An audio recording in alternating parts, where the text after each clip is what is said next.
сәлеметсіздер ме? Қоғамдық тыңдауға келген қатысушылар. Мен Алпатты ауылдық округ әкімінің орынбасары Дадабай Сәбитұлы.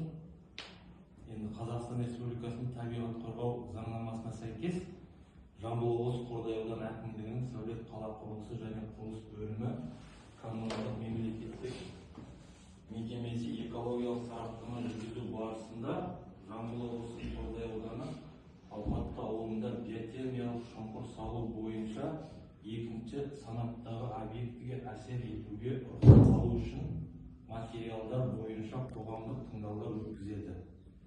Ақпарат жұртшылыққа газет және телеарнадан хабарландыру арқылы жеткізіледі. Хабарландыру тақтасына сондай-ақ Жамбыл облысының табиғи ресурстар және табиғат пайдалануды реттеу басқармасының интернет ресурсына орналастырылды. Қоғамдық тыңдаулар жергілікті атқарушы органдар өкілдерінің мүдделі жұртшылықтың қатысуымен өткізіледі. Тыңдаушылар ашық деп жариялаймын. Сондай-ақ қоғамдық тыңдауды өткізу қағидаларының 22-ші тармағына сәйкес залда аудио жазба жүргізіледі. Қоғамдық тыңдауды өткізу кезінде мүдделі мемлекеттік органдар мен жұртшылықтың ескертулері мен ұсыныстары нақты тұжырымдалмаған және ескертулер мен ұсыныстардың мәнін көрсетпейтін және қоғамдық тыңдаулардың мәніне анық қатысы жоқ тыңдаулардың барлық қатысушылардың жай көпшілік даусымен дауыс беру нәтижелері бойынша ескерілмейді. Қоғамдық тыңдаулар өткізу үшін төраға мен қатысушыны сайлау қажет. Төраға ретінде өзімді ұсынамын. Әзірлеуші өкілінің хатшысы Әлімбаев Ердос. Дауыс берулеріңізді сұраймын. Кім жақтайды? Кім қарсы? Кім жақтаса, қол көтерсеңіз. Кім қарсы болса, тоже қол көтерсеңіз. Қарсы жоқ. Күн тәртібін айтуға рұқсат етіңіз. Жобаны әзірлеуші Нұрмұхамбет Қуаныштың баяндамасы. Ұсынылатын баяндама регламент 10 мен кім жақтайды? Қол көтеру сұраймын. Ұсынылатын талқылау регламенті әр сұраққа 5 минут. Кім жақтайды? Қолды көтеру сұраймын. Қаулы етті. Баяндама регламенті 10 минут, талқылау регламенті 5 минут. Сіздің назарыңызға Нұрмұхамбет Қуаныштың баяндамасын тыңдау ұсынылады. Саламатсыздар ма ауыл тұрғындары? Есімім Нұрмұхамбет Қуаныш Нұрмұхамбетұлы. Мен құрылыс бөлімінің бас маманы болып жұмыс жасаймын. Бүгінгі тақырып Жамбыл облысы Қордай ауданы Ауқатты ауылында биотермиялық шұңқырды салу бойынша сізге өзім баяндамамды беремін. Бірінші баяндамамды беремін, сол 10 минут. Сосын 5 минут сұрақтарыңыз қоясыз ба? Жақсы ма? Біз тапсырысшы болып есептелеміз. Осы Жамбыл облысы Қордай ауданы әкімдігінің сәулет қала құрылысы және құрылыс бөлімі. Жобаланатын биотермиялық шұңқырдың орналасқан жері Жамбыл облысы Қордай ауданы Төле би көшесі 102-ші ғимарат. Кодекстің 2-ші бөлімінің 2-ші қосымшасының 6-ші тармағына сәйкес биологиялық және медициналық қалдықтарды залалсыздандыру және жою жөніндегі операциялар жүзеге асырылатын объекттер 2-ші санатқа жатады. Өндіріс және тұтыну қалдықтарын жинауға, пайдалануға, қолдануға, залалсыздандыруға, тасымалдауға, сақтауға және көмуге қойылатын санитариялық эпидемиялық талаптар номер 187 бұйрығы 290 бап. Қазақстан Республикасының экологиялық кодексі бұйрықпен Қазақстан Республикасы денсаулық сақтау министрлігінің 2022 жылғы 10 қаңтардағы санитарлық алаңы бойынша шұңқырларында жерленген мал қорымдары үшін 1000 метр болып есептелінген. Жобаланатын биотермиялық шұңқыр алаңы Жамбыл облысы Қордай ауданы Ауқатты ауылдық округінде орналасқан мемлекеттік актісі және кадастр номері 06-090-075-971 бойынша учаскенің ауданы 0,0364 гектар құрайды. Жер категориясы ауыл шаруашылығы мақсатындағы жерлер. Жер учаскесінің мақсаты биотермиялық шұңқырдың құрылысына қызмет көрсету. Тұрғын үй алқабында дейінгі қашықтық 2 шақырымнан астам, ол Ауқат ауылы. То есть Ауқат ауылынан 2 километрде орналасқан. Учаскесінің ортасында ені 3,5 метр қиыршық тас жол жобаланған. Қоршаулардан 1,5 метр шегініп, әр жағынан тереңдігі 4 метр шұңқыр салуды жоспарлап отырмыз. Ал жерден биіктігі 1 метр ұңғыманың бір бөлігі шығады. Жалпы тереңдігі 5 метр болады. Ұңғыма жабдықталады, металл қақпағы болады.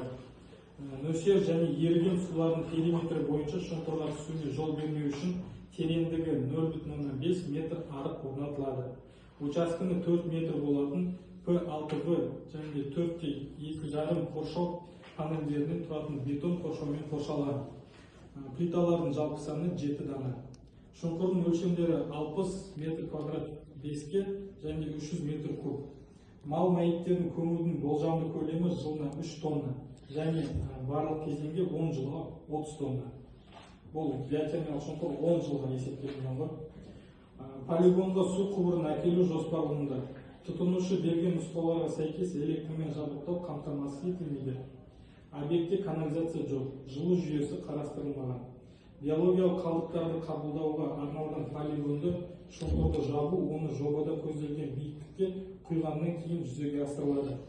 Полигонды жаппас бұрын қалдықтардың соңғы қабаты одан әрі қалпына келтіруді ескере отырып, топырақ қабатымен жабылады. Рекультивация түрі көп галет шөптерін себу, шөптер егілгеннен кейін 4 жыл өткен соң рекультивацияланатын полигонды аумағы тиісті ведомствоға ауыстыру, орман шаруашылығы немесе рекреациялық бағыттарды жүзеге асыру үшін жерді кейіннен нысаналы пайдалану үшін беріледі. Ол 4 жылдан кейін қайтадан жерді пайдалануға болады.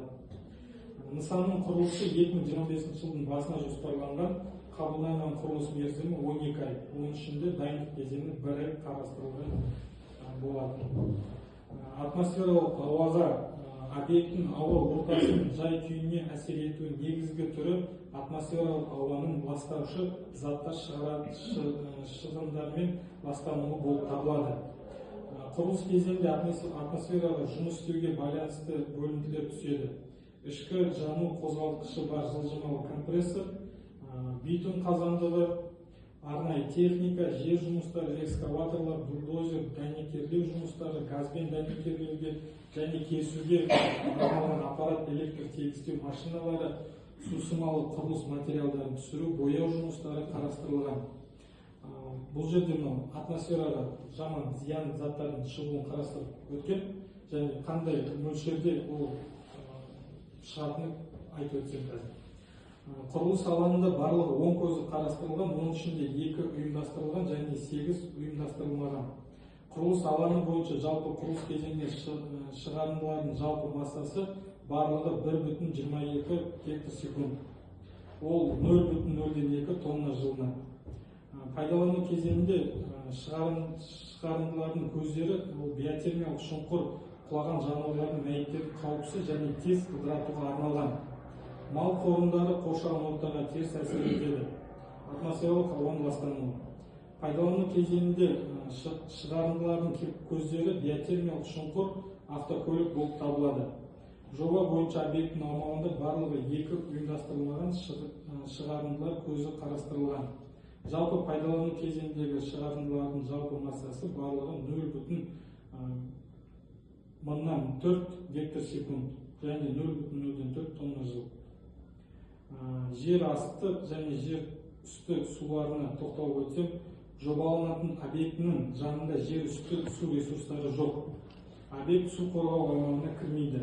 Ең жақын жер үсті су объектісі ол Шу өзені болып есептеледі. Ол оңтүстік жағынан 2 километрден астам қашықтықтағы өтеді. Жер асты сулары 10 метр тереңдікке дейінгі жер асты сулары табылған жоқ. Суға ешқандай зияны лас ештеңе келмейді. Өндіріс және тұтыну қалдықтары. Құрылыс кезеңінде құрылыс монтаждау жұмыстарын жүргізу кезеңінде келесі қалдықтар пайда болады. Құрылыс кезеңінде пайда болған барлық қалдықтар құрылыс аумағындағы арнайы алаңда уақытша жиналады және жинақталуына қарай кәдеге жарату немесе көму үшін мамандандырылған автокөлікпен шығарылады. Құрылыс қоқысы ол құрылыс монтаж жұмыстары кезінде қалыптасады. Қалдықтарды жинау және уақытша жинақтау металл контейнерде жүзеге асырылады. Содан кейін оларды одан әрі кәдеге жарату үшін арнайы орган жинақталуына қарай кетеді.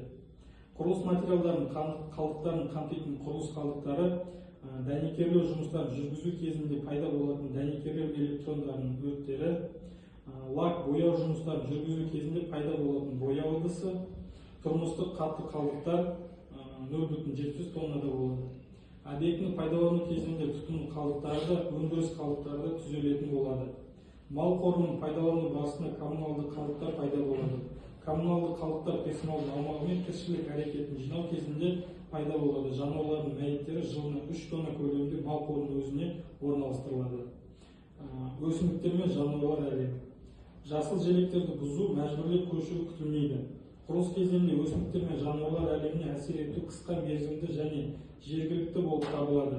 Және құрылыс техникасының шуымен және жер жамылғысына механикалық әсермен байланысты. Бұл жерде қызыл кітапқа енген жануарлар мен құстар жоқ. Көбею және ұя салу орындары да жоқ. Құрылыс кезеңінде қоршаған ортаның компоненттерін әсер ету уақытша болып табылады және қайтымсыз табиғи процестер мен құбылыстардың пайда болуы мен дамуына әкелмейді. Талаптар сақталған жағдайда елді мекендер шекарасында қауіпті фактілер бойынша нормативтік көрсеткіштерден асып кету күтілмейді. Енді сұрақтарыңыз болса? Жобаны әзірлеушінің баяндамасына қатысты сұрақтарыңыз бар ма?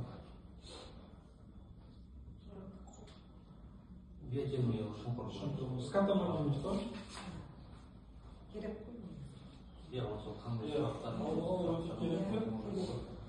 Ол сіздерде бұрыннан бері уже ойластырылып қойылған госактісін жасап жерін анықтап қойды. Ең бастысы мына ауылдан несі ара қашықтығы 1 километр болу керек. Ол 2 километрден асады.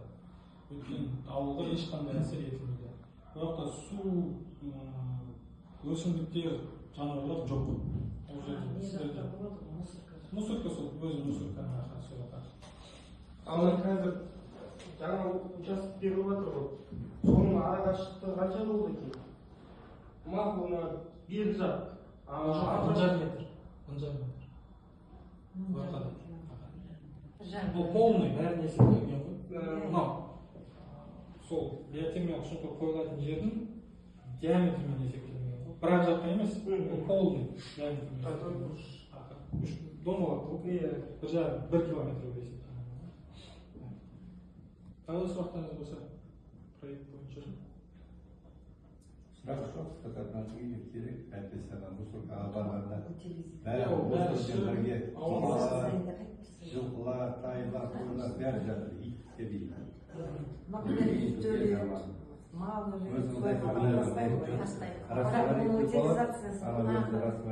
Сасымай ма бәрібір? Растворять етіп. Сол биотермиялық шұңқырда арнайы ферменттер бар да, сол ферменттердің арқасында ол полный жоқ болып кетеді. Ол ферменттерді жылына қанша жыл істеп тұрады?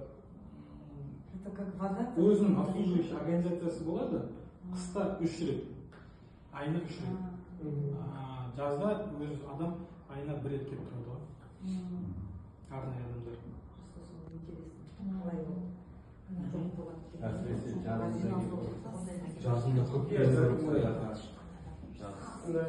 өзінің обслуживающий организациясы болады, сол адам келіп тұрады ғой. Постоянно өртте жұмыс істейтін енді болмайды ғой. Ада